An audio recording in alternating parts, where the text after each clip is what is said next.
আমরা পিওর সিলেটি ওগুলোরে জিখাইও যেন রোজা মাস হইতে কিতার কথা মনে হয় ফতাবালা কিতা খাইয়ে রোজা ধর্ম এখানের কথা মনে হইতো না রোজা ছুট কুলিতাম কিতা দিয়া রোজা ছুটিতে সময় পয়লা কিতা আমরা লাগে ওই লোক সানা চাটনি রোজা মাস হইতেও সানা চাটনির কথা মনে হয়ে যায় এই কাচ্চা সানা চাটনি ছাড়া তো আমরা সিলেটি ওগুলোর উপায় নাই মুখ তাওয়া হয়ে যায় সারাদিন রোজা রাখি আমরা মুখ যে সময় চড়চড়া করার ঔষধ হইল এই সানা চাটনি বেটাইনতে তো তারা কিতা করবা খাইতা না তুইয়া যাইবা খাবা নামাজ পড়িয়া খাইমু যেন খাচ্চা পিঁয়াজ খাইয়া রসুন খাইয়া তারা পিঁয়াজ খাইয়া নমাজ যাইতা না মসজিদের ভিতরে হামাইতা না করিয়া আমার বাইয়ে তো তুইয়া যাইতো কত আইয়া খাইব আমার মানে আমার কাজিনারে তার বার তুইয়া যাইতো আইয়া কিন্তু আরো এক্সট্রা লেবু এড করতো খাটিয়া করিয়াতে ওইগুন খাইতো অতনি মজা লাগতো আমরা তার গুনতে লাগে আমরা তোরা মিলিয়ে দিতাম যাতে হে যে সময় খাইবো ওই সময় আমরা লোভ করতো না যে না আমরা দেশ না কইয়া কি তাহলে সব তোরাও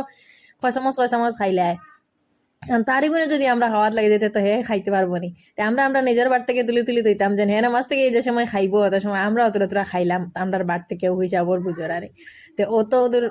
পাগল অকল সিলেটি মানুষ এই খাচ্চা চানার লাগে আর আমরা রোজা মাসের কথা মনে করি আমরা 12 মাস আমরা কয়দিন বাদেও এই চানা চাটনি বানাই আমরা বানাইলে আশপাশর আমরা বাবি বইনে যে তখন তারারে বাটিয়া দিলাম আর বাবি তারা বানাইলে আমরা দিলাম উরুজাত ওলা চলিয়া যায় তে আপনারা খার ইলা চানা চাটনি প্রিয় আমরা সিলেটি ওগুলো কমেন্ট করিও জলদি ইলা চানা চাটনি ছাড়া উপায় নাই রোজা মাস আর বেদিনও যে সময় উরুজাত যে সময় ওলা জানে খোয়া ইলা খেয়ে বানাইয়া খাও রোজা মাস কথা মনে করি কত মজা লাগে আমার মার খেঙ্গালা চানা মজা লাগে তোরা খেং গুটাইয়া একদিন আগে বুঝিয়া রাখলাম করিয়া করলাম আপনারা খার প্রিয় কমেন্ট করিয়া যারা ইলা খাও না বা কোনোদিন খাইছো না এরা ওলা খাইয়া দেখো আর খাইয়া কমেন্ট করি কইও কিলা লাগছে।